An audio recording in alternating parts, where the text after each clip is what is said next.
Amen. I will share a little bit of my testimony as well. Actually, I saw the dire need of knowing more about divine healing on a mission trip. In 1988, Pramod and I went to India with Peter Young. He took a team of about 20 Canadians with him at that time to Hyderabad, India. And it was an extended trip. He was preaching 2 major city revivals at that time. And that's 21 years ago, nearly, and will be in February. And so, and then, of course, he preached a strong salvation message and, of course, a strong healing message. And the response there was just incredible. Crowds at the end of the Hyderabad crusade reached 70,000 per night. So by the end of 10 days, there were large meetings. But I saw that when we went to the villages and schools, and the Hindu teachers were very open, though. They let Christians come and speak to the whole class freely. We had an immediate assembly when we came to schools. And they would just stop class and have a Christian assembly. And they asked what we're talking about. We said Jesus. And they said, fine. And they were Hindu teachers. But I did see initially that we were ill-equipped to minister to people for physical needs and that needed divine healing and so on. But fortunately on that trip, there was a man there who had picked up what was a healing handbook. At that time it was navy blue, almost a vest pocket size. It was a condensed version of this. The same book, condensed, written by Charles and Francis Hunter. So it was already out in '88 because he carried a copy, a navy blue copy, about the size of my daybook. Very neat copy of the handbook. And I still have a copy. I'll show you once. I'll bring it. But that was very handy to have this handbook. And I saw this guy. He had this handbook, and he was teaching in the hotel, teaching us on divine healing at noontime. When I discovered this, I wanted to get into these classes, so I jumped right in and began to learn as quickly as I could a little bit about how to minister divine healing scripturally. And we had a lot in common. He was a real estate broker from San Diego, and so we had a lot in common. His name was Jameson, Larry Jameson. And so I began to see my need, of course, of instruction. So then I pursued this, of course, from there on. And then I took a healing class based on the Hunter's material later. By now, they've been in 48 to 49 countries. And Francis Hunter just passed away a month ago. Really? Yeah, 93 years old. Yeah, just passed away in the last, a month ago, actually. Wow. And so, I've certainly gone to her reward. Amen. And because I know she was on with Sid Roth just over 1 year ago. And he commented later, it was like an angel coming on the program. So she blessed a lot of people. Oh, yeah. And so, but anyhow, that was how I got stirred up to learn something, because I saw how inadequately prepared I was as a Christian, as a church member at that time in '88 to minister divine healing. And so now reviewing the materials, we have, yes, there is a handbook. Now Joan Hunter has written what you call a revised divine healing handbook. I do recommend it. And as part of the class, if you do the whole class and pay, you probably already have it, you've already paid the tuition and got those. But this comes with the class, unless you want Francis Hunter's Divine Healing Handbook, you can have that one as well. It's very simple. And Joan Hunter's taken her mom and dad's material and revised it in this one here. There's material here, though, that is good new material as well. I might add that. But this is the original Divine Healing Handbook, revised by Francis and Charles Hunter. And so you get one of those. You also get the syllabus. It's currently being printed. The printer was down Friday, so they didn't print it on Friday, yesterday morning, but they said they'll print them Monday. So these have been revised, and there's now several new pages because I've added material on retaining your healing, retaining the blessing.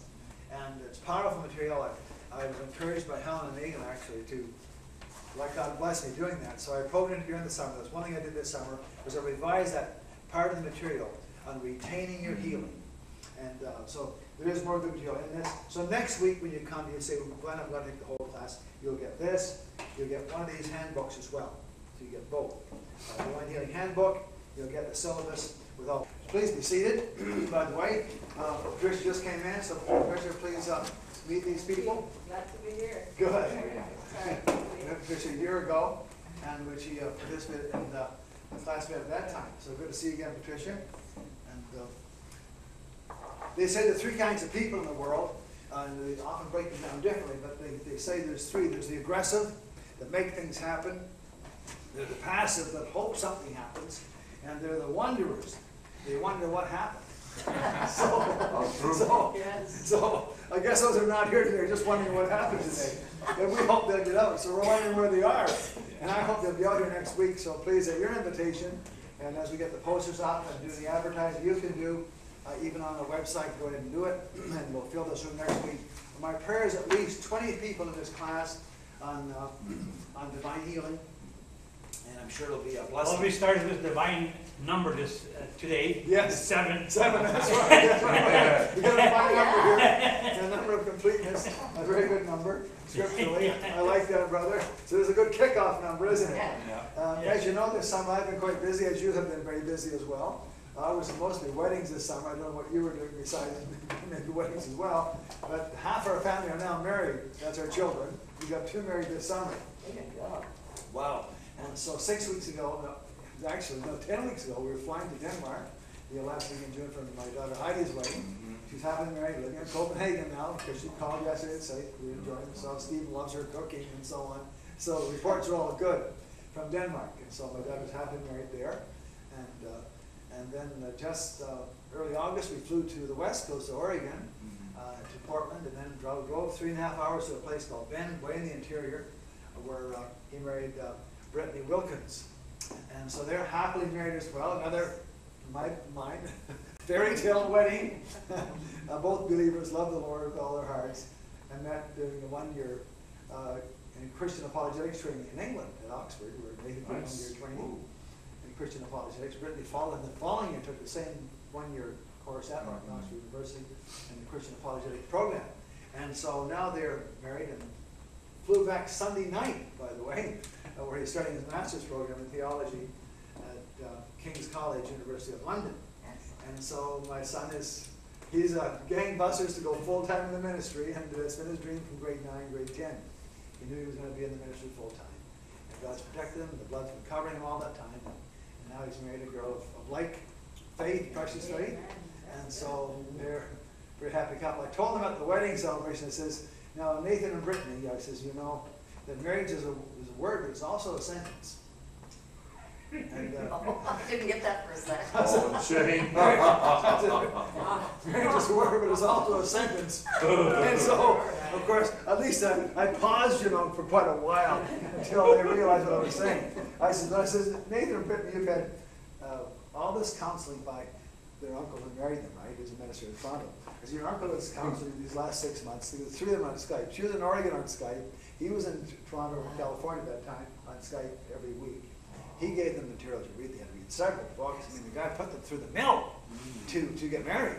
And I mean, this is like going through college or special Bible course, you know. That's good. But he put them through the mill for 6 months, you know, with them on Skype weekly, and then with them reading all the materials, he assigned it. And they're very, very good. They're like 2 students or 2 kindergarten kids. Helen knows about students at that age. That's what they were like. Because they're so happy at our house. She'd come every month, 6 weeks to visit us, stay over for 4 or 5 days. And they read one to the other, read scriptures, read other things together. They prayed together. And so it was so good to see the 2 of them so suited. It was like a marriage ordained in heaven, you know. And so they both loved the Lord, and it was great. And so I said, look, you know the power of agreement, Brittany and Nathan. You know what unity is, and the power of agreement is. And I said, so you'll see this blessing in your life. And so that was the enjoyable part, you know. And that way, a sense is all right. Because you see the blessing of unity and agreement, right? And so we had just a great time out in there, meeting their parents as well. And so we just are so blessed. So I finished the summer with a lot of blessings and all good reports from a great summer. And I flew to New Brunswick as well for a wedding. My niece Kelsey was married to, also a Christian wedding, and that was excellent as well. They both loved the Lord as well, her and Brent. So that was nice too, to get to her wedding and to see them happily married as well. He's a firefighter in Fredericton, New Brunswick, capital city. And so near Gagetown, that's right, near the base. Was your son down there, right? No. No. No, more friendly. He could have gone, he didn't want to. Okay, yes. And it's a little bit country, but Fredericton's quite a big city, maybe 100,000 people. It's like a major city. And but anyhow, good time. Got them happily married as well. Now I want to take a moment, which at the beginning of the school I like to do this, and that is I want you to do a goal sheet. And because dreams and goals are very important. And God himself is a planner, he's a goal setter, and God being a creator, I believe God is still creating, because the astronomers say they're still discovering galaxies, and now they're in the billions, so I suppose they've lost count by now. So I want each one to get a goal sheet. We're going to spend just 3 minutes filling out your goal sheets, and this will be a goal sheet for this year. And so I'd like you to, first of all, put down goals you have for this year till January the 1st of 2010. So I'd like you to work on your goal sheet for this year. And then at the bottom, you say, I've got some long-range goals, Glenn. So write that down. This is for your own edification. So long-term goals could be 5 years. You may be looking ahead 5, 10 years. Things you plan to do and accomplish in a longer period of time. So I'd like you to take just a couple of minutes right now to fill out a goal sheet for the remainder of this year, and then the long-term ones on the bottom.